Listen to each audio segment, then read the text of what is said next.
I'm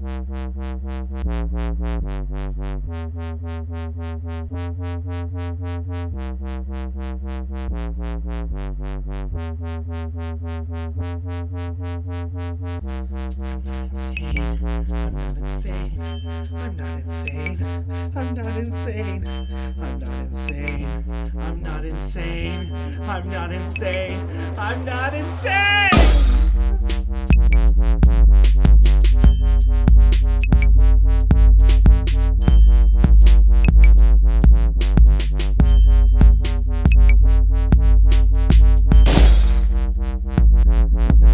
That much, you know, besides outside podcast and the Dantics. Yeah, well, my name's Steve, and I'm from Windsor, Ontario, not Ontario. Ontario? Ontario. I bet you were cringing every time I said that when I was on the podcast with Crystal.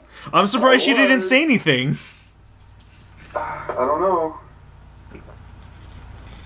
So anyways, yeah, I'm from Windsor, Ontario. Actually, I'm close by to Crystal. And I have 3 Siberian Huskies. We do, I'm still trying to find my stride for what to do for videos, but a lot of the stuff we do is urban mushing. So we do like recreational mushing, and yeah, I like to show people that and help other people get into it because I love the sport, I love the dogs, and I like to help other people out and get interested in the sport and learn how to do it safely and have fun. It does. I think it's a really positive experience, and it's an amazing way to bond with your dog. Yeah, it does seem like a lot of fun. I have a blue heeler myself, and I've been contemplating, just getting a little sled and teaching her how to mush a single person. You can do it. But, so where can we find you at then? So my YouTube is Loki the Siberian, and I'm also Loki the Siberian on TikTok. And if you search Loki the Siberian on Instagram, that's also what you can search. I made my Instagram before I decided to start doing content creation. So my Instagram handle is actually my last name backwards, Natsu19. And also we're on Facebook as Loki the Siberian as well. Well, that's a lot of fun. Everyone go and check that out. But Loki, we're here at the campfire today, and welcome to another episode of Campfire Thoughts. You've told me that you have some stories that you want to confess into the campfire? I do. Might be a little bit different than other episodes because I don't have first-hand experience with actual paranormal things, save for maybe the one story that I could share as well. But I do know a lot of the history of the area, and Windsor's a very old place, and there's some very strange things around this town.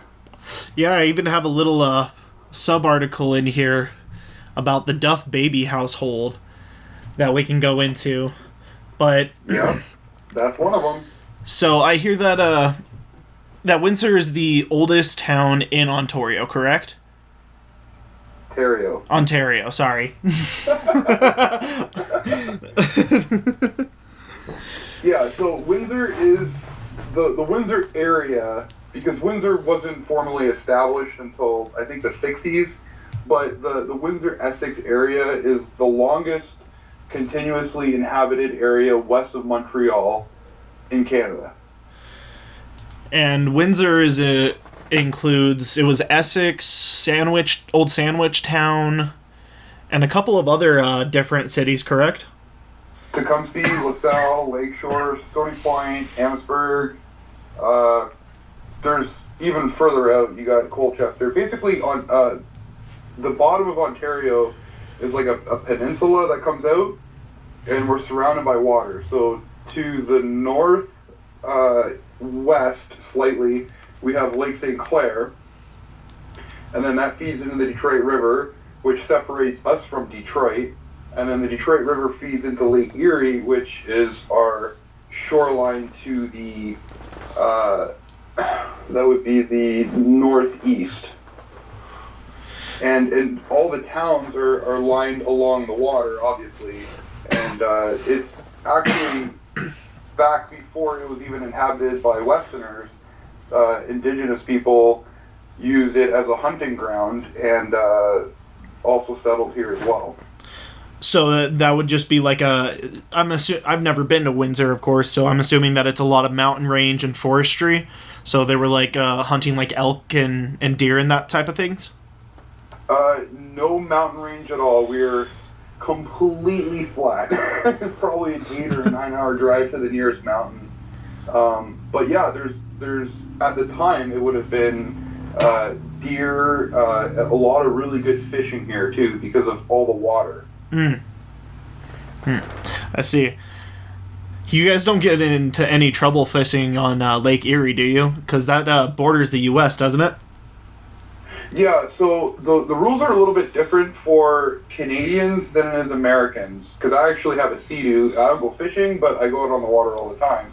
And as long as I'm not intending to land on U.S. soil, which would mean like approaching to make landfall, I could ride across the border no problem. Because the Detroit River is only maybe less than a quarter mile wide. Mm-hmm. So you're inevitably going to cross that invisible borderline, but that's totally legal. You're totally allowed to do that as long as you're not landing on the American soil. That's where you get in trouble. Have you ever had any like problems with like border patrol like following you as you're fishing in your buoy? Never. So it's not like Trailer Park Boys where they're crossing the border with that train track and they're like, "Hey, what are you guys doing?" I love that you watch that show. That's amazing. Man, that amphibious ATV seems like the coolest ATV to ever have. Yeah, no, I've never had any sort of, it would be the Coast Guard. I've never had the Coast Guard even look at me, I don't think. The Windsor police are out on the water patrolling our side, but that's because, especially right now, our water levels are super, super high. It's the highest it's ever been, and obviously that brings a lot of erosion problems, and with that erosion, that's usually caused by wakes. So we have a lot of no wake zones set up, and some people don't like to pay attention to that. I mean, that's here too. We have a lot of since I'm in the middle of the mountain range. I'm in Colorado, so we have some of the tallest peaks of the entire Rocky Mountain. But there's a massive amount of like snowfall that'll come down into the mountains, and once it melts down, it floods almost every single one of the rivers that passes through Colorado. So they'll even put up like no fishing and no going into the water, but we still see about 12 to 15 deaths a year because people are like, it's fine, I just want to go and take my raft out there and go fishing, and then all of a sudden a wave of water comes in because a giant snow cap just melted. Yeah, and that's actually what happened to McKinless there, the guy that the Into the Wilderness book was written about. He went out and into the wild, and he ended up crossing a river when it was a small river, and then when everything melted, and of course this is in Alaska, but I'm very familiar with that. And in the spring, when he decided that it was time to go back to civilization because he wasn't doing so well, that small river turned into a roaring rapid. Yeah, so he was just better off just trying his hardest to make it across on river during the winter. Well, yeah, but he didn't think of that, and unfortunately he ended up not making it. Did you get to listen to my episode about what was his name? It was the Colorado cannibal story. Not yet. No, I haven't listened to it yet. It's something kind of along that lines. This guy kind of led these people into the mountain range, saying that he knew how to get to the silver mines of Breckenridge, and they ended up getting lost into the mountains and came across indigenous people and a chief that said he can lead them to the town that they're looking for, but they needed to follow the river. And this guy's like, nah, we're going to go straight through the mountains because that's going to give us a shortcut. And he ended up killing and eating everybody. Oh, wow. Yeah, they were getting to like their last ends. It was a really bad blizzard that year, and it potentially would have been everybody freezing over or a couple of people going out, and they ate a couple of people. Desperate times call for desperate measures. Yeah. But what history facts do you have for us, Steve? History facts. Or history stories that you were going to tell us? Oh, well, since we're talking about water, actually a really good one to start with would be Pesh Island. So Pesh Island is an island that's right at the throat of the Detroit River.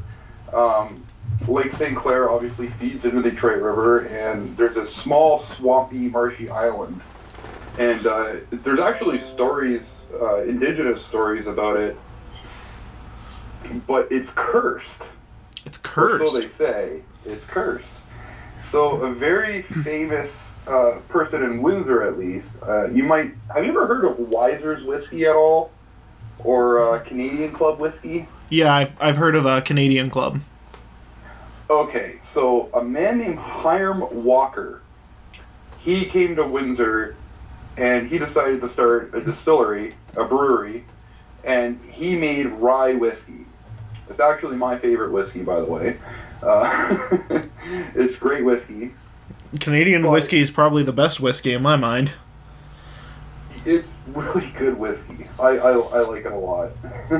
So he decided that he wanted to, build up an entire corporation, basically. And Hiram Walker and Henry Ford are two of the people that really put Windsor on the map. I mean, Hiram Walker literally built an entire town to house his workers. It's called Walkerville. It's in Windsor. It's been incorporated into the city. But that's what he did, and that's how big and important he was. And this is back in the 1900s, right? So that's a pretty big deal back then. Yeah. And Hiram Walker was a whiskey baron, and especially because of Prohibition, he made a lot of money selling his whiskey. Did Canada have their own prohibition during the time period that the U.S. was, or did was he one of those people that was making it in Canada and feeding it into the U.S.? He was making it in Canada and feeding it into the U.S. Actually, there's countless stories, and we actually went to the Canadian Club. It's basically their old office building. They turned it into a museum.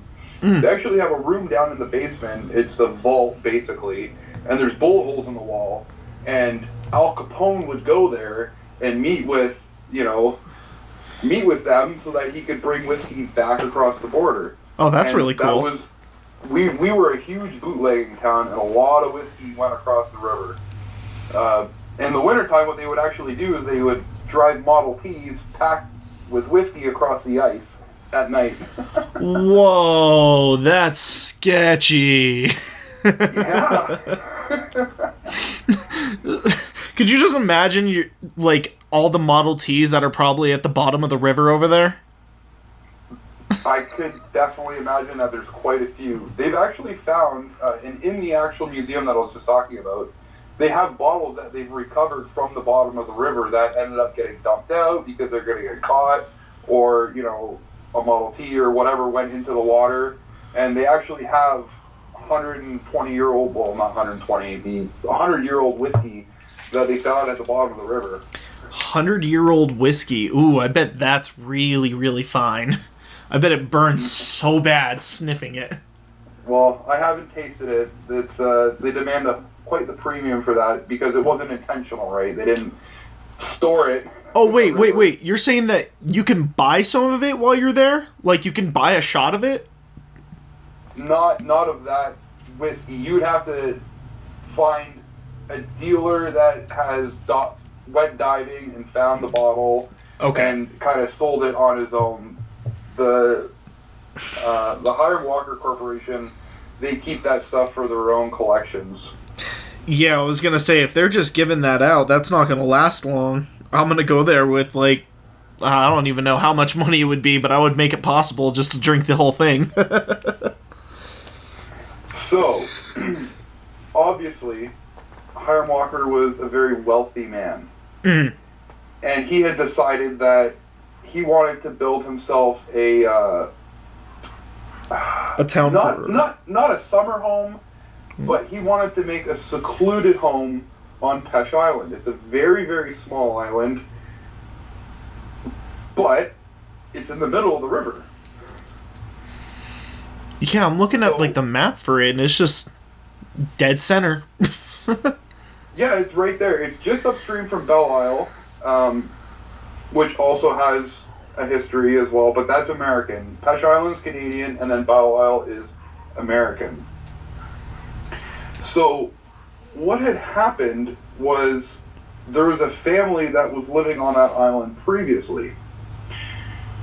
And however it worked out with the land grants and everything, Pesh Island was actually kind of forgotten about, even though the people that were living there legitimately acquired the property from the indigenous people. They made an agreement with them, and more or less it was the indigenous people were going to have one part of the island, and this Laforet family would have the other part of the island. And they lived there for quite a while. But later on, the land claims ended up catching up. And Hiram Walker wanted this island. So he hired lawyers to, get the land claims and get the property. So what ended up happening after a long legal battle, Hiram Walker ended up actually winning, and he got the land claim. And they went there and they told the Lafrey family that they had to go, but they didn't want to go. So they were able to make it through the winter before, the authorities decided that they're going to go over and kick them out. Yeah. And I'm like kind of reading along with like the story that you're also telling, and I'm reading that like they got them in 1877 because they couldn't pay their taxes of $13.92. Yeah. You see where this is going? Yeah. So they just kind of went in there and just kicked them all out? Here, let me just catch up. Sorry, I just gotta catch up on my reading real quick.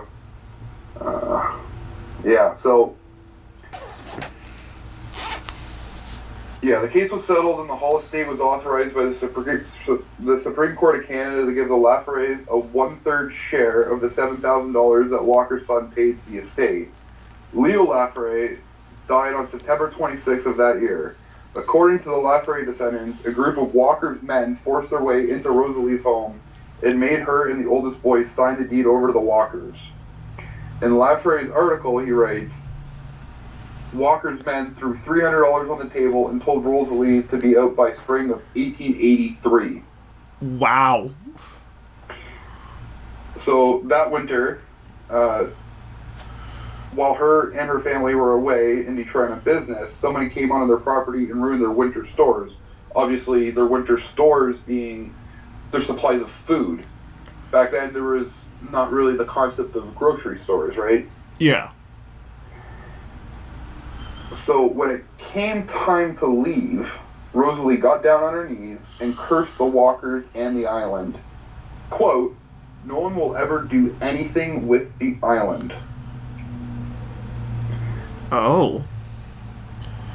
Oh, wow. So people can make statements like that, and I'm sure it happens all the time. Mm-hmm. But then some creepy things start happening.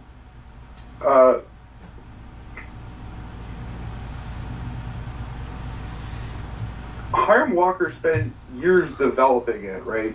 So he had canals dug so that boats and supplies could get through into the island and get around for Lake St. Clair. He bought 2 yachts. He laid down the foundation for his home. They don't know exactly what the mansion was. Apparently it was either a 54 or a 40-room mansion. He planted hundreds of trees, put in an orchard, built a greenhouse. He put in a golf course, stables, a carriage house, and he installed a generator for the lights. So he was taking this very seriously. He was developing this island to a large extent. He was almost making like a sanctuary for people to have like a small community, and like the guys did in Waco, where they had just like a giant property for all. I assume it was for all of his like friends and family and probably workers, but like that's still absolutely insane. Yeah, I mean that kind of thing happens elsewhere as well, but Windsor is a relatively small, blue-collar working town. There's not a lot of people here that are really wealthy, especially back then. Hiram Walker was the wealthy guy of Windsor. Him and Henry Ford, but Henry Ford was American. And Henry Ford basically used Windsor for their workforce. And that's something that Detroit gets the title of the Motor City because of their automotive industry. But Canada actually has the largest automotive industry of Canada because of our proximity to Detroit, obviously. So, Willis Walker, a lawyer who handled the purchase of the island, died soon afterwards at the age of 28. I mean, in this time period, that's not all that like strange, but it's kind of a little eerie. Well, let's continue. Hiram Walker did not enjoy the island for very long, because in June of 1895 he transferred the land to his daughter Elizabeth Walker because of his ill health. Of course, Hiram Walker was getting very old at this point. So during all this time, Hiram Walker was getting old, and eventually he passed away of a stroke in 1899. Again, not uncommon. He was a very old man, but he had children. Hence Elizabeth owning the household. Which is why he transferred it. But then, Edward Chandler Walker died in 1915. Was that his son? I believe so. And that seems like a pretty early age to be dying in. Yeah, it's his son. I'm sure it is. Second son of Hiram Walker. Second son? So he must have died really, really young then. How did he die? He actually built Williston Manor, which is another thing we could talk about, because a lot of people report the basement. That's actually a really cool place too, is Williston. I'll go back to that later, but that's a really cool place too. And it doesn't say the records are spotty back then. I mean, yeah, you're barely gonna find like newspaper articles and stuff like that. Edward Walker, 1851 to 1915. So he was 63 to 64 years old. So Edward Chandler Walker of Walkerville, Ontario, died suddenly yesterday. Suddenly, you say? Death was due to acute indigestion. Acute indigestion? So that's a rather strange development. He died of an upset stomach. Allegedly. So things keep getting more interesting about this house on Pesh Island. So Elizabeth sold the island to the Detroit and Windsor Ferry Company in 1907. At that time, the president of the company stated that the island would be made into one of the finest summer island resorts in America, and that the big house at the upper end of the island has 40 rooms, and will be easily converted into a temporary pavilion, at least. Of course they did. They just came in there and they were like, we're going to make it into a ski resort. And they're like, but there's no mountains. And they're like, it's going to be a boathouse. So the president of the Detroit and Windsor Ferry Company was Walter Campbell. Mr. Campbell apparently died in the home on the island that same year. Huh. So I'm noticing a story. People get kind of a little crazy. They start transferring around the name to the deed, and then all of a sudden they're dying, and then other people are dying. So that's kind of... What did that lady do to that? What type of curse did she put on there? I'm surprised there isn't, like, record of her, like, doing it as she, like, said it. She, like, burns a piece of paper or did something to the ground or something like that. It doesn't say anything about that. It just said what I quoted earlier, which was, nothing will ever come of this island. Which, by the way, spoiler alert, nothing has came of that island at all. It's still there, and nothing has happened with it. Does it still have the 40-acre 40-room house? We're going to get to that. Oh. Uh-oh. So... the property fell into a state of disrepair. Uh-oh. In 1929, the house burned to the ground. Some say a huge lightning bolt hit it. Okay. Oh, what happened to that big old house that we had up there? Says the Detroit River Company, or the Detroit and Windsor Ferry Company. Oh, you know, lightning storm took it out. Ah, fuck it. It wasn't gonna hold up anyway. And that's pretty much the end of it. It basically ended up getting tossed around, and not a whole lot was happening with it. Nobody wanted to do anything with it. I'm not sure if you're familiar with Boblo. Boblo is an island downriver near Amherstburg, and that ended up being turned into a theme park. And actually, that has kind of a tragic ending, too. Uh-oh. And there's some really cool photos I could show you about that, too, because basically, Boblo was an amusement park that closed down, but they didn't take anything away. So it's all being reclaimed by the island.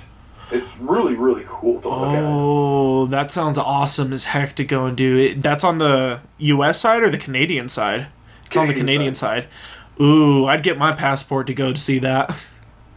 But because that was a competing island, nobody really wanted to try to build up Pesh Island for any sort of a reason, because obviously they'd have to compete with Boblo directly. Pesh Island's smaller, and it wasn't as easily developed. And yeah, so you can still go to Pesh Island. I've been there many times. The foundation for the home is still there. You can see the pictures. It's still standing, all the stone. There's a bridge across the canal that's dug, because like I said, there's a canal that goes through the entire island. But that's about it. You go to the island, you hang out for a little bit, and you go back across the river. It seems like a very big, like, scenic style island from what I can see. It absolutely is. It's gorgeous. And it's got a lot of undisturbed wildlife because there's no human settlement there. And like I said, it's a small island, but it's almost like a micro ecosystem, right? Yeah, because no one's been there for so long, so it's developing its own life cycle. Yeah, apparently there's a pig on the island at one point. Oh, that's pretty cool. It must have swam across the river or something. Yeah, and then maybe like a pregnant pig swam across the river and then gave birth and died. Which is really surprising because the current of the Detroit River is really fast. I think it's something like 10 or 12 miles an hour, which doesn't sound very fast because, you know, like, oh, I'm going to go out and get in my car and go 60 miles an hour. But the river's always moving that fast. Yeah, no, that's terrifying. It's like walking into oncoming traffic on the highway. especially when I'm out on my Sea-Doo, I'll see people all the time. They're on a kayak or they're on a paddleboard and they want to go to Pesh Island, and they'll start upriver, and they'll start paddling, and they'll end up at the tail of the island trying to paddle back towards the island because the current has carried them during their journey all the way past the island. I bet you see a lot of paddle boarders like lose their grip and they're just like holding on to their board. Yeah, sometimes. Right between Pesh Island and Windsor, that's one of the no-wake zones. So usually the water is pretty calm in there. When I say calm, as calm as it can be for the Detroit River. 45 miles an hour. Yeah, well, it's a pretty dangerous river, too, because it's got a very serious undertow. Back in, I forget how long ago, years and years ago, they dredged out the river because that is the waterway to ship things by ships up the river, and you can get like all the way up to the Upper Peninsula of Michigan. You can get to Wisconsin. You can go up to Northern Ontario. It's and that goes down through the Niagara Locks. And you can go out the St. Lawrence Seaway out into the Atlantic Ocean. So that's basically a channel, a highway of water, all the way to the interior of North America. Wow. That's an insane river. Another really eerie thing is Lake Erie, which is very eerie, is... I think they said something like it's the most undiscovered shipwrecks in the world in that lake. It's just littered with them. Like you can go diving and find a shipwreck, and it'll be from the 1700s, and nobody knew it was there until you found it, because there's so many of them. You can find a lot of treasure in there. Have you seen those like YouTube channels of people that go like magnet fishing and like diving for trash and stuff? Yes. That would be a fun place to go and do that. It'd be dangerous as hell, but like if you could get the specific scuba diving equipment, I'm sure they would be able to find quite a bit of stuff. Yeah, I just sent you a picture of all the different shipwrecks that they know about. And I think they only said like 30% of them are actually found. The problem with Lake Erie is that the wind can come off of Ohio and New York in a way that whips that lake up, and there's pictures of 12-foot waves on Lake Erie, and it's a small lake, so a 12-foot wave on a small lake like that is... You're not going to expect that, because most of the time it doesn't happen, but when it does, you're completely caught off guard, and it's not going to end well. No, you're going to see two things. You're going to see, first, nothing, and then you hitting the water. Yes. Actually, when I was a kid, my grandparents had a cottage in Wheatley, which is just past Leamington, and we would go out on the boat, and the really dangerous part about that area, like Amherstburg, Leamington, Wheatley, is right at the mouth of Lake Erie, and the water gets really shallow there. The rest of the lake is relatively deep. It's not a super deep lake, but right in that one area, it gets really shallow. And if you know your water dynamics, when the water suddenly gets really shallow, small waves in deep water become big waves in shallow water. And when the storms whip over, it literally in 20 minutes, it could be a clear day, and then the next thing you know, you got 12, 8, 9, 10 foot waves to deal with, and that happened to us. My dad was out with me on the boat, and out of nowhere a storm came, he bungee strapped me into the seat. Oh, wow. Yeah. He almost didn't get the boat on the trailer in the marina because the waves were so bad, and that's a protected harbor, right? They have a seawall protecting that, and the waves are crashing. He almost couldn't get the boat on the trailer. Oh, jeez. That's insane. I bet that was terrifying. Were you able to go back onto the boats after experiencing that? I don't remember it. Jeez, that's insane. It is. I've never really been on a boat, so like I can't even fathom to express on how that would even feel. Like I said, I have a Sea-Doo. I spent a lot of time on the water, but I respect the water.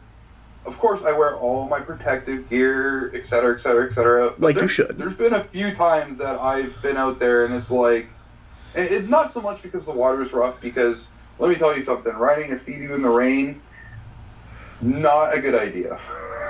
No. The rain feels like bullets in your face. But it's you fall off so many times and you keep climbing back on, you start getting tired, and you're like, man, what if I can't make it back on? What if this happens? What if that? And then you're just bobbing in the water, and it's a busy waterway. There's a lot of traffic. You get run over, something can happen, you get knocked unconscious, anything like that. It's like, oh man, this is not going to be a good day.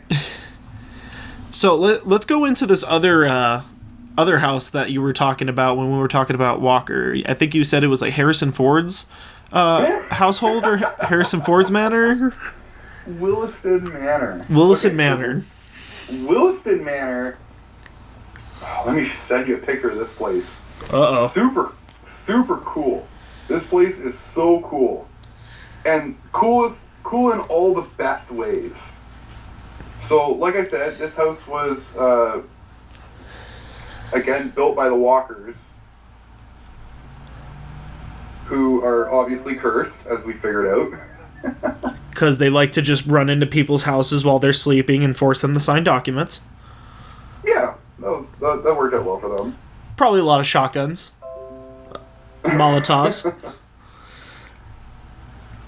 Ooh, it's really pretty. Right? That is such a gorgeous house. And the best part is that this is owned by the city, so you can still go here.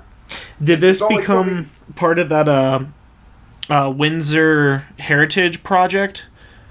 Like the Mackenzie Hall was like reclaimed by the city? I believe so. I'm gonna have to check that. It had to have been, because it says it's listed under City of Windsor. I'm not sure when it was reclaimed. I think one of the Walkers donated it to the city. Oh, okay. So it was probably not with that then. So what was this household used for then? Was this just his manor? That's exactly what it was. So it was built in 1906. Here, let me just pull up the article. Living in style. Everything right? wood. Man, that's not just regular wood. That looks like mahogany just for like a staircase. Yes. I'm gonna take an estimate on this house. This house probably cost him $2.7 million to make. In 1906? Oh, in 1906, I want to say $7,000. I don't think it lists how much it cost them to make. Yeah, it doesn't say. Like I said, our history isn't that interesting, I guess, for people to know how much it costs. But, so, Williston Manor was designed by an architect named Albert Kahn. And he did things in a very interesting way. So it was built in 1904 to 1906. It was commissioned by Edward Chandler Walker. Remember, we were talking about him. Yep. He was the second son of Hiram Walker. And It is named after their first son, Willis Walker, a lawyer in Detroit, Michigan, who died young. So, contrary to popular belief, Hiram Walker never lived in the home. Edward and his wife never had any children. And Edward passed on in 1915. And Mrs. Walker did not care to keep living in the big home alone. She deeded the house and the grounds to the town of Walkerville. And then Walkerville was amalgamated with Windsor in 1935, and it became part of Windsor. So now it's just kind of like a tourist attraction? Well, you can have weddings there. Oh. Yes. And they do tours and stuff. But this is a mansion in all of the best ways, because there's secret doors and passages in it. Ooh. Yes. And they're really, really well hidden. So... where are these passages, like, leading to? Different areas of the house. Oh, okay. And there was, like, areas where you can spy in different rooms. Like, super, like, cheesy movie things, but it's real. I understand why they hired that guy with the last name Khan now. Khan! But something very... And I don't know if maybe it's a continuation of the curse of the Walkers, but many of people have gone down to the basement that work there, because obviously to do the upkeep, and when you're hosting weddings and stuff, because they do all the cooking and whatnot, many a person has gone down to the basement to get something and quit on the spot, never to return. And they will not talk about what they seen, what they heard, what they saw. They will not step foot back in that mansion again. Ooh. Which leaves it up to the imagination, of course. But like, what's in that mansion? I don't know. I don't know if it's somehow a part of the curse, or if maybe it's Willis Walker that's haunting it, or what exactly is happening there. Well, with all this, like, sketchiness and all these, like, hidden channels to different rooms, it seems like it was maybe a place where, like, they would go and they would be, like, not saying, like, they would go to execute people there, but, like, a lot of powerful meetings were held there, and maybe, like, a lot of things went in the opposite of directions of what it was supposed to, and maybe some blood splatter is now cursed all over the entire island, you know? That's possible. I don't know for sure, but I've been in there many times. I worked for a wedding decorator. We decorated weddings in there. I always loved going to Willisted, even though it was the worst place to decorate a wedding, because usually you get to go into a hall. There's double doors. There's no second floors. Everything's wide open. It's easy. Willisted, you're going upstairs, downstairs, through small doorways. There's things that you can't, you know, like if you take a picture off the wall there, it's $10,000. You don't want to damage anything, but it's so beautiful in there, and it's a piece of history, right? But what's going on in that basement? I've never been down in the basement myself. It was super creepy. I didn't want to go down there. So any kind of old house with a dungeon-like basement, no. It's a big NO. That's is this Texas part of 10-4 on the no? So I know that Windsor has a haunted house tour where they go through places like the Mackenzie Hall and the Duff Baby House. Mackenzie Hall is an actual place where they had executions, by the way. Oh, I know. That's what me and Crystal talked about. She didn't even know that that's what they did there. Like, I was telling her at first it was a courthouse, and then they stopped using it as a courthouse and just used it as a public entertainment center for executions. And she was just like, oh, wow, I didn't even know that. Like, yeah, they even have little holes for the people that were going to be executed in that were no longer bigger than 3 feet tall. been on that tour. Oh, you have? And yeah, I've actually been on that tour. And which is why I was contacting you saying like, hey, listen, there's some creepy stuff in Windsor. And yeah, for sure. Mackenzie Hall's one of the stops. They talk about it. You go in there, you look around, and that definitely gives you the heebie-jeebies. And like I said, the most common thing they talk about at Mackenzie Hall was the chain dragging ghost. Yeah. That people would hear a ghost that was dragging chains. Yeah, and I also read that when they first started, when it became part of the Heritage Project, because that was one of the just one of those old buildings that kind of got trashed over time and no one cared to reclaim it. It's the oldest building. Yeah. There's 3 separate incidents where construction workers were saying that they would go in downstairs, see that a painting was not lined, and they would straighten it up and hear something, either a chain or like a ladder falling from upstairs. And there's only been like one instance where the guy actually went upstairs, and he said when he went upstairs he was approached by some eerie feeling, and then the sound of a ball and chain just falling right behind him.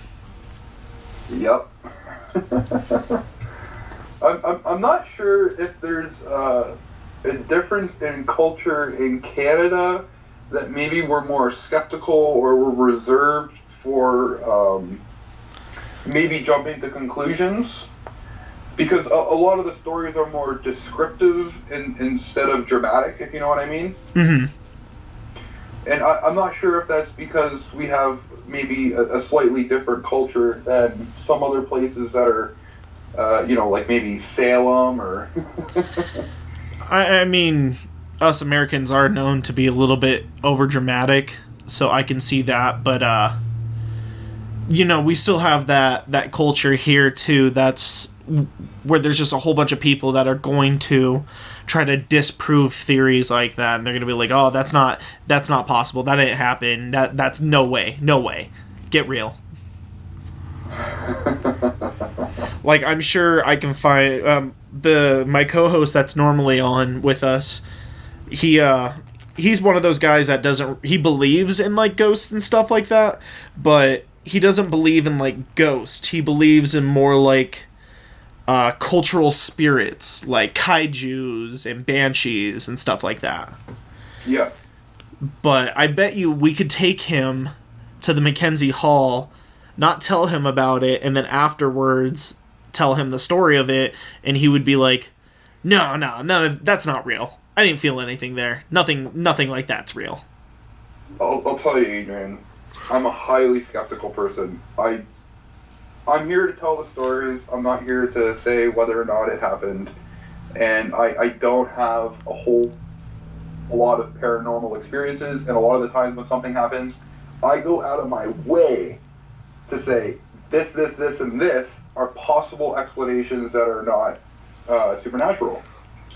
But I'll tell you what, you step foot late at night in the Mackenzie Hall, and you hear about what happened there, and the hairs on the back of your neck will stand tall, and you will not be very pleased to be there anymore. Nope. Yeah. There's even...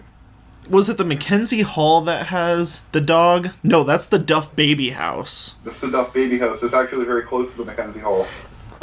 And this one is said that it was used as the U.S. General Harrison and Colonel Harry Proctor. But it was ravaged by the British in 1812? Well, if you didn't know, Windsor and Detroit, before they were Windsor and Detroit, were Fort Amherstburg and Fort Detroit. And back all the way to the Revolutionary War, there was fighting here. Mm-hmm. Do they teach you a lot of that stuff in school about, like, the War of I'm sure you learned about the Revolutionary War, like the War of 1812. Well, we call it the War of 1812. I think you guys call it the 7 Years' War. Very vaguely, with cutbacks in our school system, they're not teaching as deep into history as they really should. And I mean, I do have a little bit of responsibility on myself on that. When I was younger, and probably when I was being taught this, I was on very high amounts of Adderall, so my memory is very vague in my school history. Yeah, the Duff Baby House was built in 1798. So that's, what, 15, 20 years after the Revolutionary War. And just 14 years before the War of 1812. And of course the War of 1812 was when the British decided to come back for a rematch. Well, here comes 7 years of war. I think you guys call it... That's the problem, is that you guys call it something different than us. But it was 7 years of war. It was a long, bad war. It was... Oh, no, maybe not. June 1812 to February 1815. So, no. Yeah, the 7 Years' War was a European war that was fought for Great Britain, Persia, France, and Harrisburg. Okay. Yeah, that was like a world war on Europe's side, so I believe we did call it the War of 1812.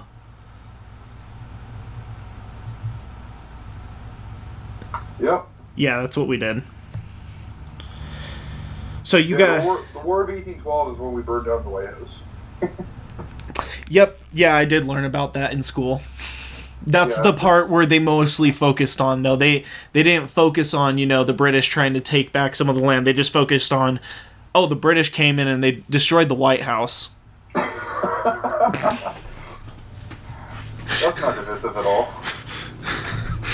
Yeah, it's sad. But, we're selfish. It's not okay. And that's what, coming off of, what we're, the podcast kind of for a second, but that's kind of something that, I know in Canada, our history, we learn a lot of your history. There's a lot of American history taught because it has to be taught in conjunction with what was happening here. Because you guys fought for your freedom. We just asked for it. Yeah, y'all were just, unanimously freedom? Yeah, that's chill. Freedom. Us, we were dickheads about it, and we're still fighting for that freedom. That you are. I mean, Canada has its problems too, but... Yeah. No country's perfect in any sort of way. To idolize America to be the most perfect country is like idolizing an orange to become an apple. Yeah.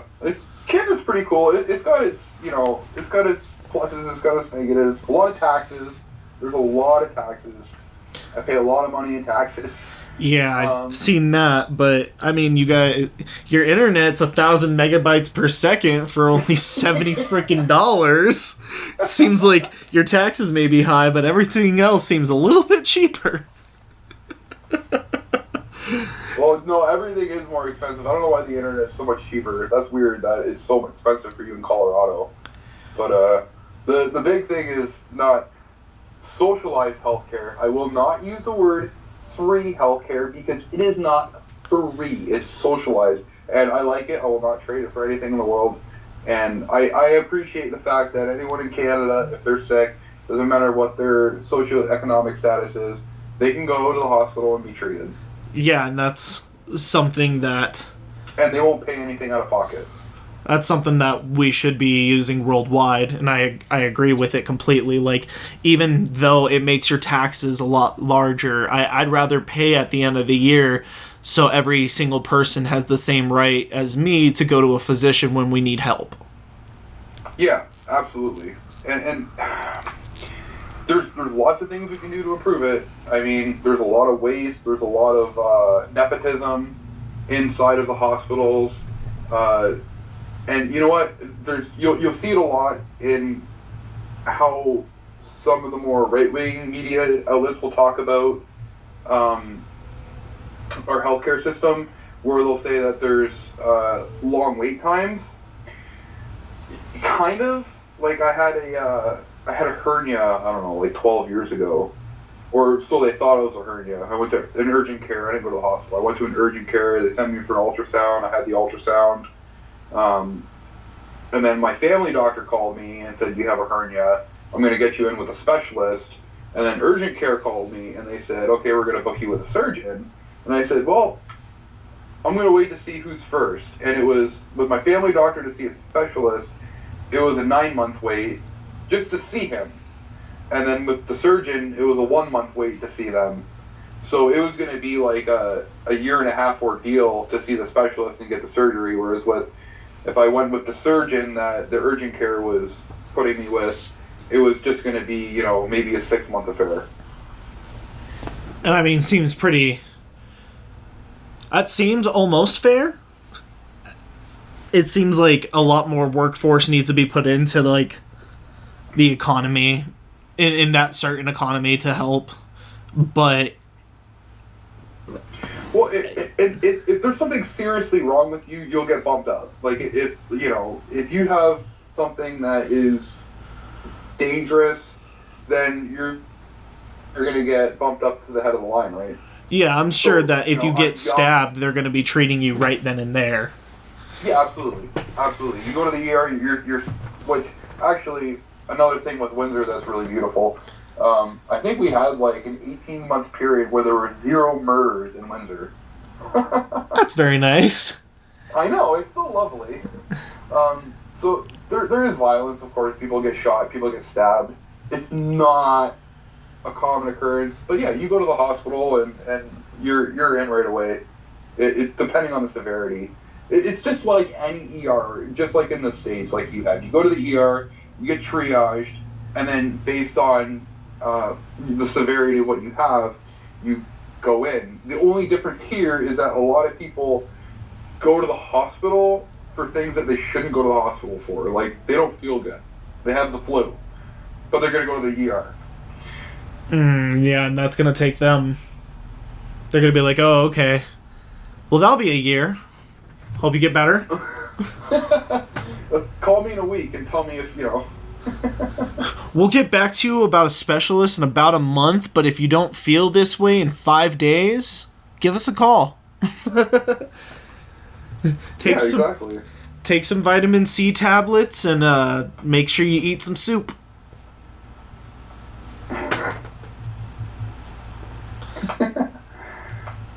Yeah, so the Duff Baby House,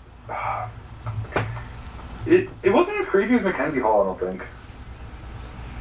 No, even with all the sketchy, like, little side hallways that they had? Yeah, it wasn't that creepy to me. It just was like a really old house. I don't know why. There's another really good one I got for you, too. Which one's that? Did Crystal talk to you about Texas Road at all? Yeah, she did talk to me about Texas Road. I've also seen videos of Texas Road. Isn't that road that has the myth that you'll be driving down it in the middle of the night and then all of a sudden a white truck comes out of nowhere and starts following you? Wow. Texas Road is like, if you want to talk about the one place when you're growing up, and when I was growing up, I didn't hear about Mackenzie Hall, I didn't hear about Pesh Island, I didn't hear about the Duff Baby House, I didn't hear about Williston Mare, I didn't hear about any of these places. The urban legend place to be was Texas Road. And I'm sure that the myth has evolved over the years. There is rumors that in way back, right when the area was being settled, people in the Amherstburg area, they had found a coven of witches, and they executed them in a creek. And there's a stone in the creek that they were executed on, and it's still there, and apparently is the source of all of this mystery. I don't know the veracity of that because, again, the history is really spotty 300 years ago in this particular area because it's very rural at the time, especially.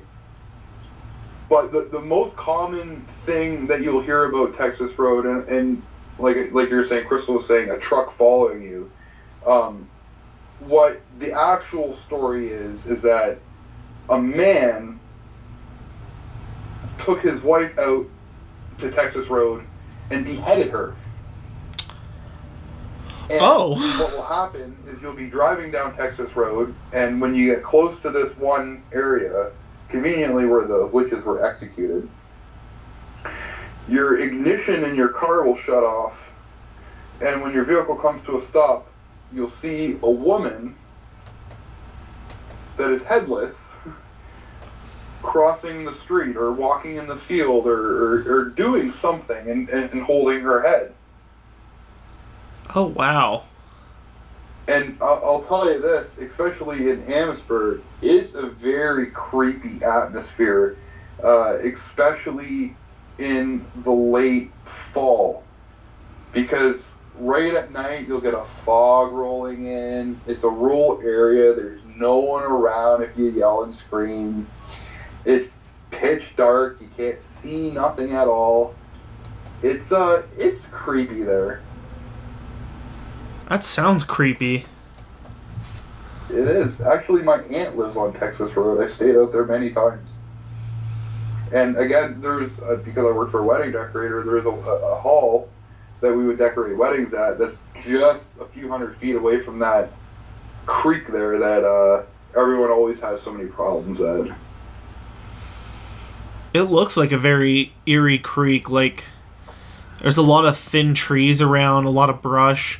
I'm like looking at some winter pictures of Texas Road and what it looks like in general, and it just seems very eerie. It really is. It's My fiance just texted me. She was like, "Hey, are you able to come by and just buy this weed for me?" Okay. Sorry. Okay. Context. My fiance works at a dispensary. Oh, beauty. So she was like, "Hey, do you mind coming and just getting this so I don't have to do this at work?" And I was just like, "Yeah, I don't mind." Then she texted me back. She was like, "So where are you?" I'm like, "Oh, well, I didn't know you meant to do it that second. I will when I finish." I don't think I'll be able to find a picture like that about the little... It's not even a creek, really. It's like a little ravine area. Anyways. Just like a small little creek? Yeah, exactly. There's a little bridge that goes over it, and the trees kind of it's just got that atmosphere. And actually, I got another really it's not a ghost story, but it's creepy as all fucking hell. I'll tell you that right now. So yeah, oh, by the way, weed is recreational legal here too. We don't have any dispensaries in Windsor, but we have the Ontario Cannabis Store, so you can order it online. And yeah, I still buy it from my guy because it's so fucking expensive from the dispensary or from the Ontario Cannabis Store. I bet it's expensive. I mean, they're probably taxing the crap out of it. There's some strains they want $18 a gram for. No, I pay $10 a gram. I get fired, man. You get that Canadian hash. You get that Newfoundland hash. I don't know what it is. I used to get Hempstar. Oh my! Have you ever heard of Hempstar? Hempstar? I don't think so. Or I forget. There's a couple names it goes by. Hempstar. Oh my god! It is the best thing you can ever smoke. If you can ever find that stuff, do it because it's it won the Cannabis Cup. It's like you look at it. It's not even green because there's so many crystals on it. Ooh. Oh yeah. I mean, in Colorado, we're known for, instead of weed, we're known for our concentrates. We have those pure crystal THC grams of dabs that you can get. Like, you can just, like, walk into any house, and I guarantee you that if they're under the age of 40, there is a dab rig somewhere in the house. Known as Brainstorm. Brains Farm? Brainstorm. You ever heard that? Yeah, I've had Brainstorm. Okay, that sounds fair. It must not grow the same way that it grows out there, because each strain grows differently in different places. Because it's never really been that good here. But I would assume that out in Ontario, they probably do it a little better. BC. Oh, it came from BC? Yeah. I'm sure they have a different climate that they're growing it in. Yeah, so obviously not to be published online. How it came was they would ship it in tuna cans. Tuna cans? Because like it's not legal. At the time it wasn't legal, and it's still not legal to do that, but they would ship it in tuna cans to get it across the province, and it was coming from BC. That still sounds like some Trailer Park Boy stuff. Listen, don't knock it if you... I don't know what to tell you, but that was what I was told, and I trust my guy, so... Mr. Leahy comes in, kicks open the door, and there's just a shit ton of tuna cans everywhere, and they're just like... Ricky's just like, what? We're just getting stocked up for all of Bubbles' kitties.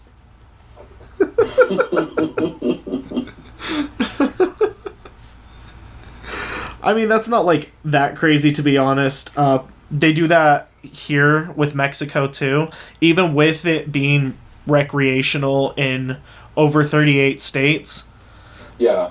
We still get people that are, like, lining... I don't know if...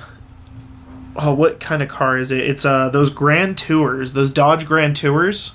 The, like, little SUV... Or not little. Oh, the Sprinter vans? Yeah, the Sprinter vans. They would just, like, take out the entire insulation for it and all the styrofoam that they put into the car to help protect the bumper. They'll take all of that out and just fill it with, like, long sticks of weed.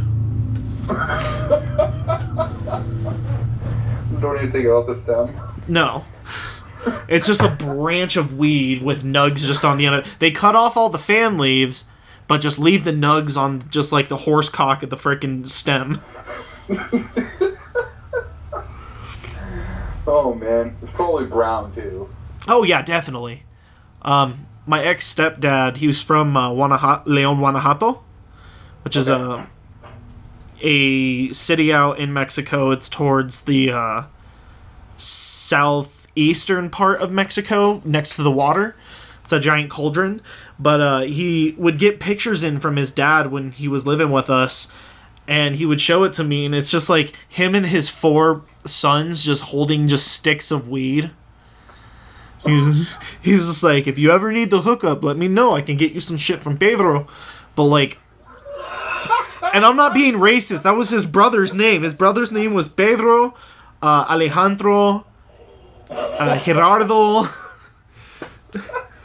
Fernando, and Francisco. And they were all really, really nice.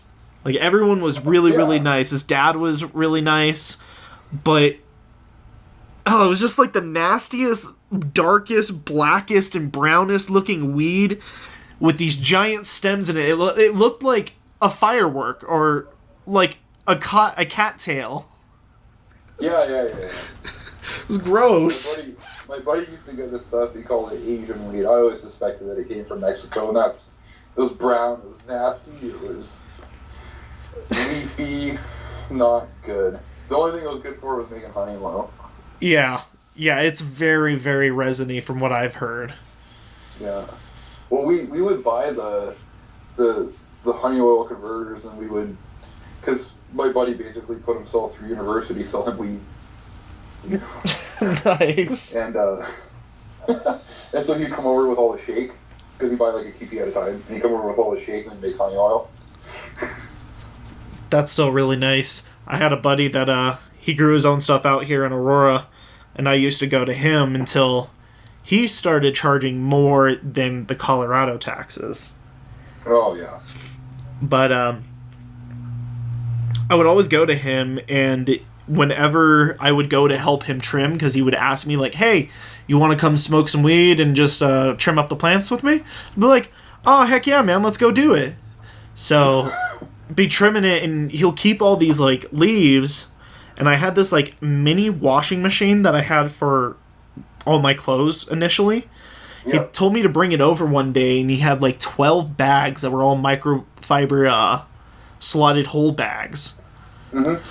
And we made freaking, bubble hash out of it. He took literally 3 pounds of fan leaves and stems, just threw it in there, and we got 2 ounces of bubble hash.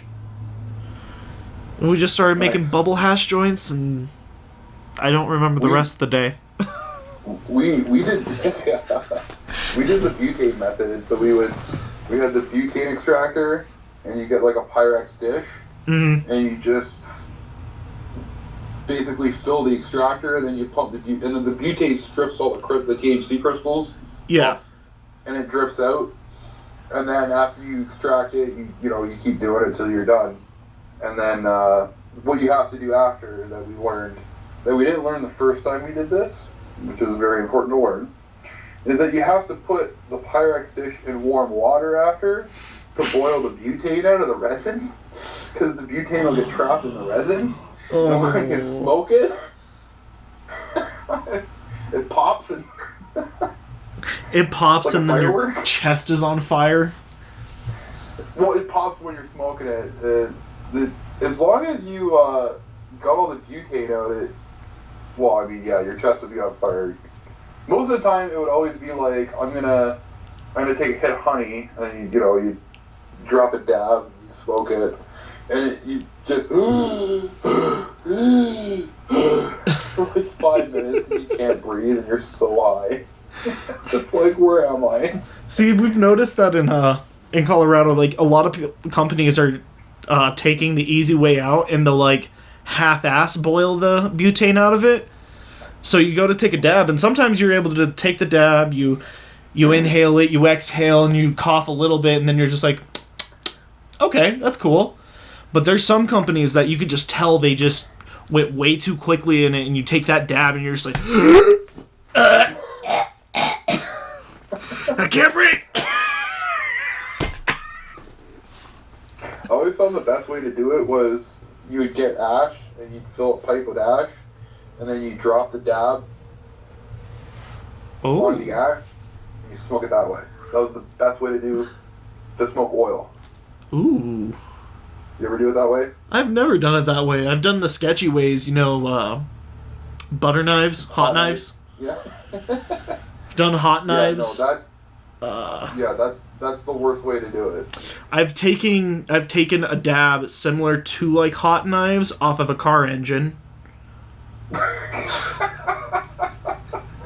one way to do it. My older brother had a Ford Focus, and it had an overheating problem. So he used it to his advantage one day when we were out disc golfing, and he realized he left his nectar collector at home. He was just like, well, just try this real quick. I'm just like looking at him pop the hood. I'm like, dude, what the hell are you gonna do? Comes up to it and just drops it onto it and just like inhaling above it. Like, Dominic, what are you doing? He was like, try it, it'll get you fucked up. I look at his engine. There's literally resin spots around like the engine, so it's not his first time doing it. Oh my god. We spent New Year's in Chatham the one year at a hotel party. We had a bunch of us went there, and what the fuck? So me and my buddy, we decided to split on booze, and we got 2 26ers and a 40. Ooh. And then another 26er. And I remember drinking, me and him, we drank, so basically we each had a 26er each of whiskey, 40% alcohol by volume. We each had a 26er. And then the 40 was a 40 Jack. And we drank the whole 40. Oh. Oh no. And then, because that wasn't enough, at the end of the night, I had a 26er tequila that I figured there's no way we'd get to. Oh, God. But we got to it. And we woke up the next morning. Somehow, like, legitimately, we still talk about this, and it's like, how did we not get alcohol poisoning from this? Right? Yeah. That's not possible. Yeah, how did you even live? Like, we started drinking at noon, so it was over a long period of time, but that's a lot of liquor. Yeah. That's too much liquor. So we went down to the restaurant in the hotel to get breakfast because we're drinking all night. We're fucked up. Yeah, that's a Waffle House type of situation. Yeah, you're gonna want to get some greasy food in you, right? And we go down there, and legit, a couple of the girls walked in, and once they smelt like the eggs and sausage, they puked right on the spot. Ugh. And like I felt sick, so we went out and. I had to drive home, but in like a few hours. But I'm like, there's only one solution to this. That's to do with it's just hit honey oil. Get it all out. I did a hit of honey oil and I was fine. Oh, you did a hit of honey oil. I did a hit of honey oil, and like literally, I was like, all the hangover was gone, the headache, everything. And I was just chilling again. Wow. I don't know why it worked like that, but it did. You know, there's been some times that I've done that too. Like, I'll be in a state of mind, and I just take a hit of something, and then I'm like, okay, I'm out of that funk. So, tell me about Bois Blanc Island. Oh, that's Pablo. Pablo Island. That's Pablo. Yeah, so you were saying that it was a theme park? Yeah, it was a theme park. Actually, one of the rides, they moved to Cedar Point. Actually, the ride that I think somebody died on. Got moved to Cedar Point? Yeah. Where is Cedar Point? Cedar Point is in Ohio. It's like... So, if you're looking at a map, and you're looking at Beau Blanc or Pablo Island, that's like right at the mouth of Lake Erie. Yeah. Now, if you follow the shoreline down on the Michigan end, and then it turns into Ohio, there's another little peninsula along, I don't know, in Sandusky, Ohio, if you could see Sandusky. There's a little peninsula that juts out, and that's Cedar Point. Oh, wow. And that's the music park. You probably heard Jess talk about it before. Yeah, I've seen they've talked about it on the podcast before. I think they've showed this it's like this giant blue roller coaster that's right at the next to the highway. I think she's shown that roller coaster playthrough. Yeah. Yeah. So which ride did they take from there to put? What was it called? I think it was one of those like minecart super sketchy mouse race rides. You know the one I'm talking about?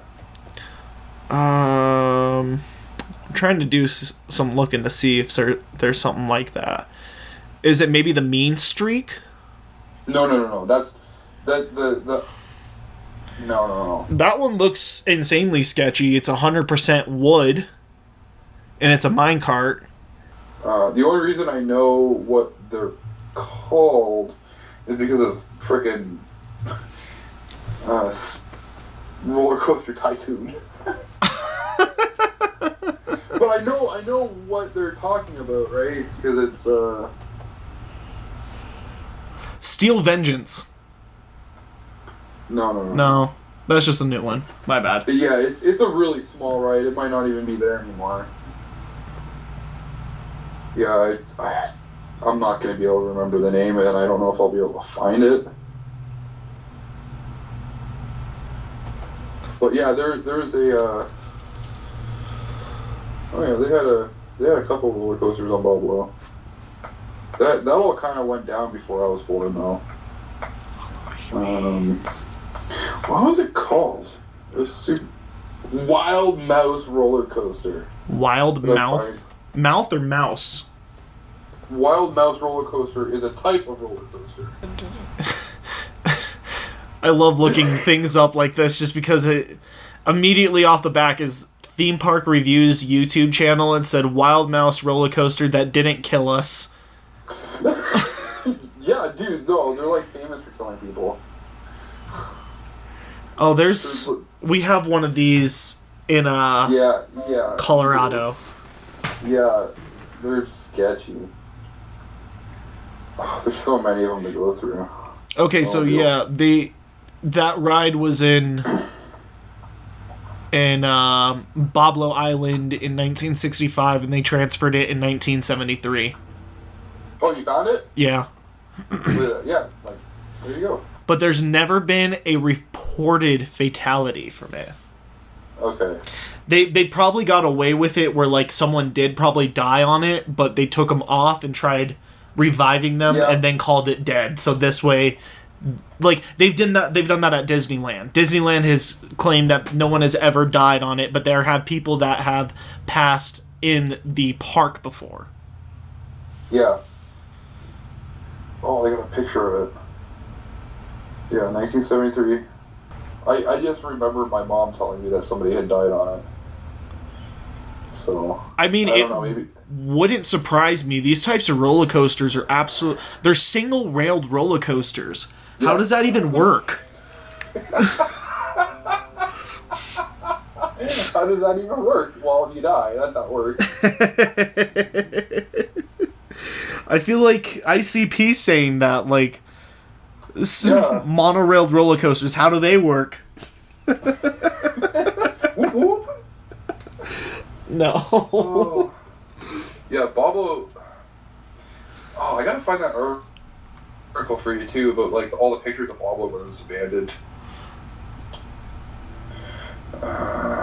My friends have been there too. Like it's it's so cool looking at it because it's all broken down. You want me to tell that last story about that I have? It's not a ghost story. I don't know if you want to call it a UFO story, but yeah, we could talk into it. But here's just a fun fact about Boblo. They use the building that's on the island still for the Detroit dock in the 2014 film Transformers: Age of Extinction. Yep, they did. That's insane. Yeah, that's 100% true. All right, what's your last story for me before we wrap it up? So this isn't a ghost story per se, and I'm gonna use the word unidentified flying object. Okay. Not saying it was alien in origin. Alien in origin. I'm just saying it was unidentified, and I didn't know what it was, and I guess I'll let you come up with your own conclusions based on how I talk about what happened.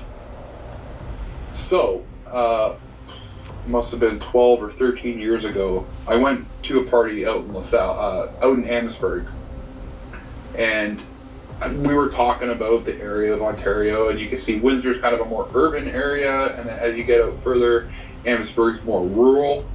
There's a lot of rural roads out there where there's not a lot of people, and but I had lots of friends that lived out there, and I'd go out and go to parties with my girlfriend at the time, and I actually had I still have it, had a pretty fast little car. 1988 Cavalier Z24. It was had an engine swap in it. Ooh. And cam. It was. You're gonna have to share pictures of that. Yeah, I will. I've raced it at the drag strip. So it had a 3.4 liter V6 with a 5-speed. The car only weighs 2,500 pounds, so you can put two and two together. Going back to the future, Doc. Oh, easily. So, we're at this party out in Amherstburg. It's like September in the fall, and it's like maybe 1 a.m., and we decide to head home. So, jump in the car, and we leave. And basically out in Amherstburg, out in the county, is what we call it. It's cornfields and fields for planting stuff, and there'll be like a house every 500-600 feet. And then there's like areas where there's, a small acre of just like wooded area. where maybe that's not a good place to plant a crop, so they just didn't tear any of the trees down or anything. Mm-hmm. And it's all the roads are in a grid pattern, so they're all straight roads. They're not highways, they're just 2-lane roads. And the speed limit's 80 kilometers an hour, so what would that be, like 45 miles an hour? I believe so. Yeah, something like that. So, you know, you do about 60 miles an hour out there, because, you know, there's nobody out there. And it's you know, you'll go for 5 minutes of driving without a stop sign. And there's no traffic lights, so it'll be, you know, stop sign, stop sign, stop sign until you get back into the city. Amherstburg's about 45 minutes away from me. I bet you can make it in 20. Yeah, if you wanted to. So, I'm driving home after this party, and although I was very responsible, I was a designated driver, and so I didn't have any alcoholic beverages to drink. I was of clear and sound mind. And like I said, this is the one, probably the spookiest story that I've ever had, and you'll see why in a second here. So I'm driving, and like I said, out in Amherstburg, it's on a cloudy night with no moon. It is pitch black. You can't see anything except for what your headlights are lighting up. So I'm clipping down this road, and I'm coming up, and there's you know, houses have trees, so you can't see way ahead of you all the time. Yeah. Like, for the most part, you can kind of see what's in the sky. And maybe a half mile down the road, I see one of those wooded areas off to the side with being illuminated by light. And I'm like, what the hell is that? And I don't really think anything of it. Because it could have been like someone outside, you know, out of their property, like camping towards the road, right? They are really bright lights, though. Like, somebody would have had to been had industrial sized lights out there. I'm like, maybe they're doing some sort of a film project or something. So whatever. And I keep going, and I'm getting closer, and it almost looks like a spotlight shining down on the forest. And I'm like, what is going on? Like, what is shining a spotlight? And I thought, honest to God, that it was a helicopter looking, maybe that there's somebody hurt there. Somebody went in there looking for something, they got hurt, and now they're getting medevaced, which isn't really common here, but I don't know. But it legitimately looked like a light on a helicopter shining down. And I'm getting closer and closer, and it's not a helicopter. I can't see anything. It's just black and a light shining down. And I'm like, okay, this is getting creepy. So since the car is a stick shift, I drop it down to neutral, and I shut the car off. So if you know anything about manual shift cars or stick shift cars, you can put it in neutral, shut the car off, the engine will be off, but the car will keep moving. Yeah, because it's still using everything else except the engine. The engine's moving, but it's not firing. Exactly. So I'm basically running dark, and I don't have daylight running lights on the car. It's a 1988, it's a really old car, so I kill the lights too, because I'm creeped out. What is this hovering over the woods that I can't see? Because now I'm thinking, you know, Black Ops military. I'm not really 100%. Maybe I'm going to see something that I'm not supposed to see, so let's just slip on by. And the car is gray and black, so it blends into the night really well. So it's maybe, the dang KGB, they're listening in. So maybe a half a mile away, maybe an eighth a mile away from this light, I shut the ignition off, I shut the car off, and I'm just coasting, running silent. And I'm just kind of watching. And I'm looking to see, like, what is this thing that I'm looking at? And as I approach the area, basically perpendicular where this light is parked, I still can't see anything. All I can see is this intensely bright white light shining down. And I've slowed down quite a bit. I was probably doing maybe 110 kilometers an hour. I've probably slowed down to about 75 kilometers an hour. And I kind of get past, and now I'm freaking out. Because now it's like, I can't identify what this is. It's not a helicopter. It doesn't look like any sort of aircraft that I've ever seen in my life. So I turned the ignition back on, I put it in third gear, and I put the pedal to the floor. I would too. Yeah. Like, that definitely doesn't sound like, a plane or even a helicopter. And what I'm looking at is maybe 150 feet off the ground. It's not high. Like I said, maybe 150 feet off the ground. So I turn the ignition back on, put it in third gear, put the pedal to the floor, start rapidly gaining speed. And I'm kind of looking and the lights, I leave the lights off, and I'm making a lot of noise, but I'm just kind of looking in the rear view, the lights moving. It's following me. It's following you. It starts following me. It's fucking following you. It's following me. Oh my gosh. So, yeah. Pitch black, middle of the night, no one out there. It's following me. So third gear in my car winds out to about 160 kilometers an hour. I put it in fourth gear. This thing's gaining on me. At a good clip. It's still off, maybe 400 feet off the side of the road, but it's maybe 400 feet behind me. And it's still about the same height off the ground. And again, I'm judging by what I can see on the light, but now I'm starting to see almost a dark triangular shape. Wow, that's... Yeah. That's strange. So I haven't lifted my foot off the gas pedal at all. I'm in fourth gear. Again, it's the same distance. We've probably covered about 4 or 5 kilometers just in this short amount of time from when I hit the gas pedal to right in this instance when I hit fourth gear, and I'm probably doing about 230 kilometers an hour now. Oh god. And it's still gaining on me. Of course, it's still behind you. It's still behind me. And I know that I'm coming up in maybe a quarter mile. I'm coming up on a stop sign, and I have to stop this stop sign because the road is busy. But I'm coming up on a stop sign and I'm sweating because I'm like, what's going to happen if this thing catches me? And I still have distance, but it's still there. So, I fly up to the stop sign, and I'm telling you, as late as I could hit the brakes, I hit the brakes. As much as I could do a rolling stop, I did a rolling stop. And I was back full throttle again. And now it's over the road. And the one light has turned into 3 lights. And there's 3 lights, and it's directly behind me. And it's obviously gaining on me. And it was almost matching my pace because, like I said, I had to slow down and stop for the stop sign and take off again.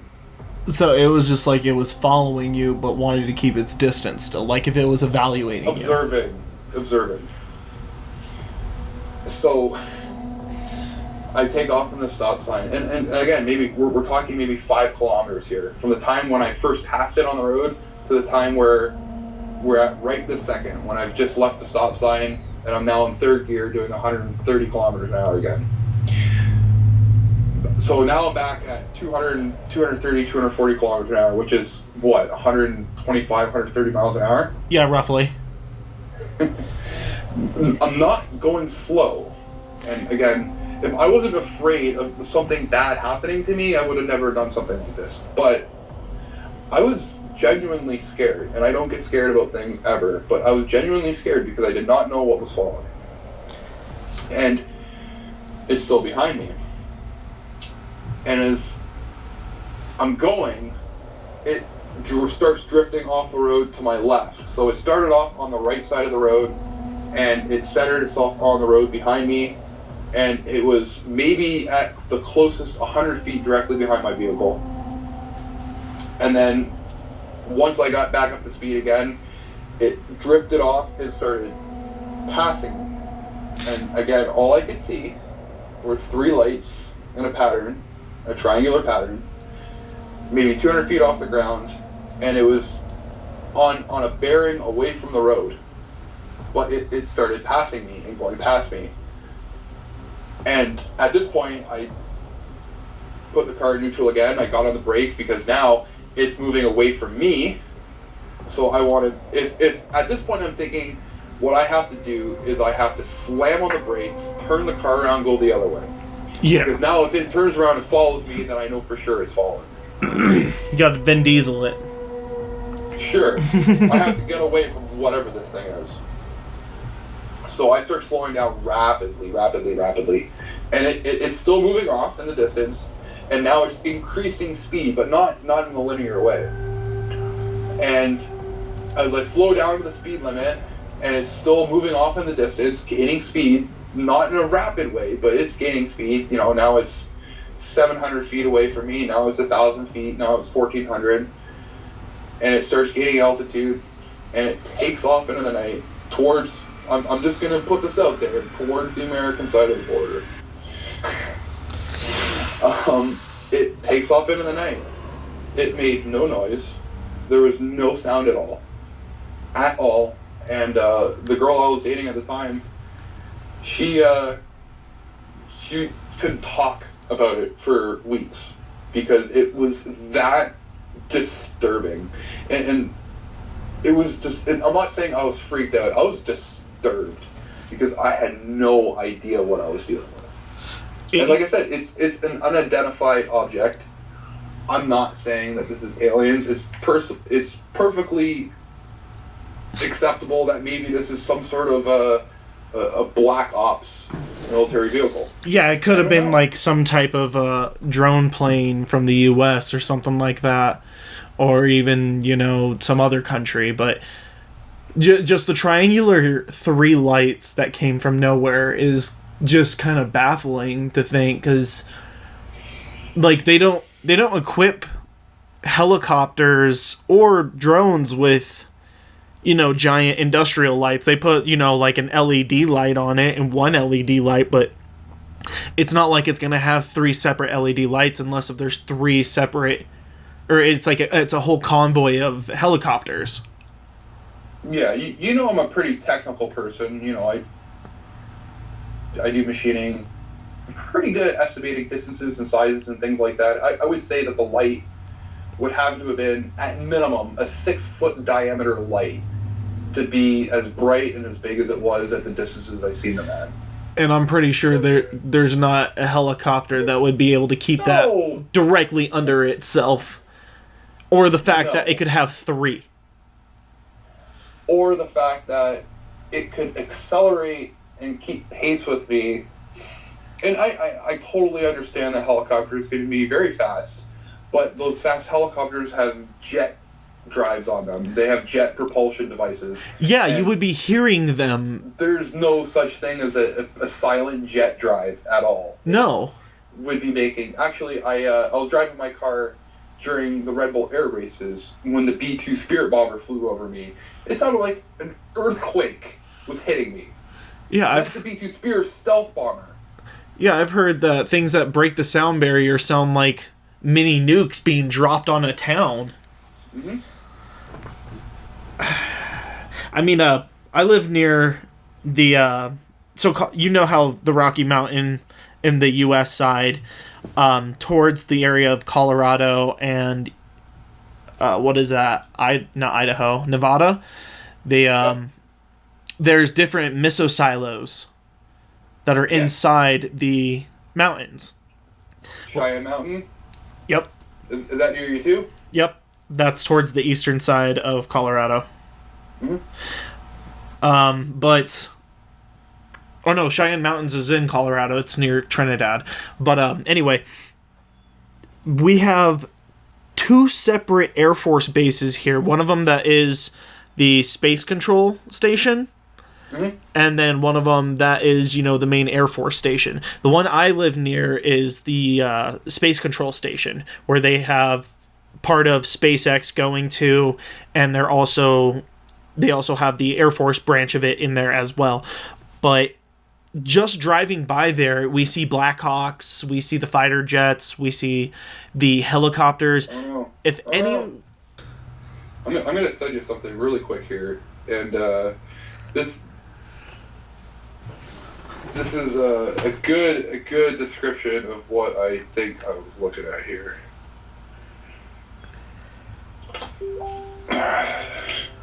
Try that on exercise. Ooh. But this has 4 lights on it. Well, I'm sure they could turn one off. True. If it is a alien aircraft, I bet it was... Where is this? This is in the UK. I don't think it's an alien aircraft. To me, for an intelligent species to be able to traverse the vastness of space is just and to just show up and be caught like this, it doesn't make sense to me, right? To be able to span light years and have it boggles the mind. To have the technology to do something like that is just beyond our comprehension. So that's why I lean more towards some sort of a black ops program, of some sort of a silent drone, or some sort of I'm not sure. Like I said, I'm just going to leave it up to whatever you'd like to think. And I like how this article doesn't even include it to be a UFO. It says it is the TR-3B, which is, I guess, a U.S. spy plane. Maybe it is. Who knows? Like I said, I'm going to leave this up to your imagination. Oh, this is nice. I'm going to send you something. Yep. It's a triangle. It's a Dorito. I can't tell, though, if it's fake or not. Like, I know. It kind of looks like a CGI. It looks photoshopped in. It kind of looks like the Tesla truck. It looks like the Transformer movies. Soundwave. Well, I was so happy when they came back with those movies, and then it just, the first one I was like, yes, live action Transformers, this is great, and I'm like, my soul is being crushed in front of me. Yeah, the rest of them were kind of cringy. After they got rid of Megan Fox and they got rid of, Shia LaBeouf? Yeah. Well, he lost his mind, too. Yeah, he going cray-cray. Yeah. Do you watch Internet Historian at all? No, I don't think so. I have not. Oh my god, he's got a series on it. I don't know if you did. I'm not advocating for any of the parties here. I'm just saying what actually happened between the parties involved in Shia LaBeouf during his "He Will Not Divide Us" thing is some of the most batshit hilarious shit you'll ever read in your life. Really? Oh yeah, dude. They found he moved his flag, right? He moved his flag, and then because they found it and they took it down, and they put a Kyrgyzstan flag up. So he moved it to an undisclosed location, and then he just had a camera pointing to this flagpole and the flag on top. He will not divide us. Oh, well, yeah, that was like that YouTube series that he threw out there with all those like stupid videos that were like encryptions that Reddit and 4chan had to crack into and figure out. Yeah, they figured out the fucking flight patterns. They figured out the flight patterns of the air traffic, triangulated the location, found it, and then... Yeah, I remember it saying like, I'm not endorsing 4chan in any way. Those guys are pretty fucked up, but that shit is hilarious. If that's what you like to do with your free time, just, leave the children out of it, but it was insane. Like, I remember seeing a video that was talking about it, and he said the final hammer that actually settled to finding where he was is some chick posts on her Instagram story a picture of him and her at a Burger King or a McDonald's or something, and they were like, I'll send you the series. I know that one. Yeah, dude, it's insane. I think you know who Top 15 is on YouTube? No. He's the guy that had that one meme that was number 15 Burger King foot lettuce. He's that guy. Oh my god. Like I said, I don't know if you've seen that or not. If not, I will send it to you, but I don't think I've seen it. Send it to me. I think he did a one on that. You're gonna see this thumbnail and you're gonna die. I already am. Oh my god. And don't worry, everybody, all the links that we've been talking about are going to be in the description below so you can follow along. I'm not going to take anyone's video on YouTube and put it on my channel, though. He will not divide us. What is all these people? I like the third video. It has freaking Pepe Le Frog. Yeah. The Walking Divided.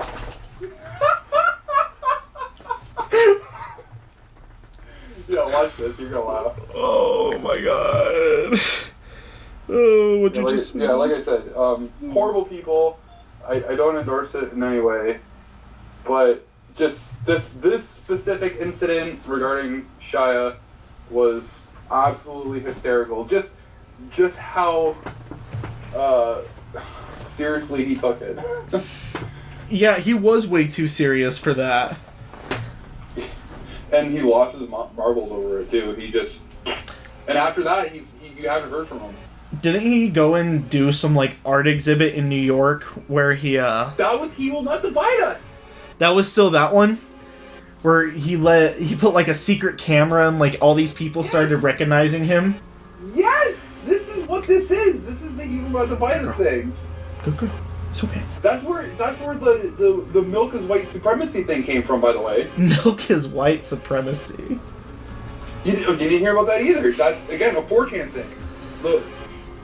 Well, I really appreciate you coming on today, Steve. This was a blast having you on. We're going on, let's see.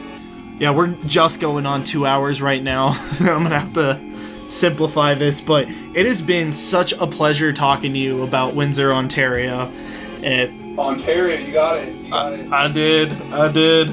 So what's for dinner tonight, Steve? I don't know. Maybe pizza. Well, if you want some thoughts on what to do for dinner, you can go and check out the Midnight Snack on YouTube. I sure will. And everyone go check out Loki the Siberian. That's Loki the Siberian. Siberian. Beer, but... ¿Sabes tú francés? No. ¿Hablas español? No. Yeah, I had a blast. Well, I plan to have you come on again some other time. Hopefully, you and your Huskies can go out and maybe go check out some abandoned places, get some footage for us to see if there's actually some real ghosts. For sure. I will definitely be down for that. And if you want to join the conversation with us, you can reach out to us at Campfirethoughtspodcast@gmail.com and find us on all social medias at Campfirethought. Thank you for listening to another creepy episode, and join us again next week where we go and dive into some more spooky and creepy history. Bye, guys.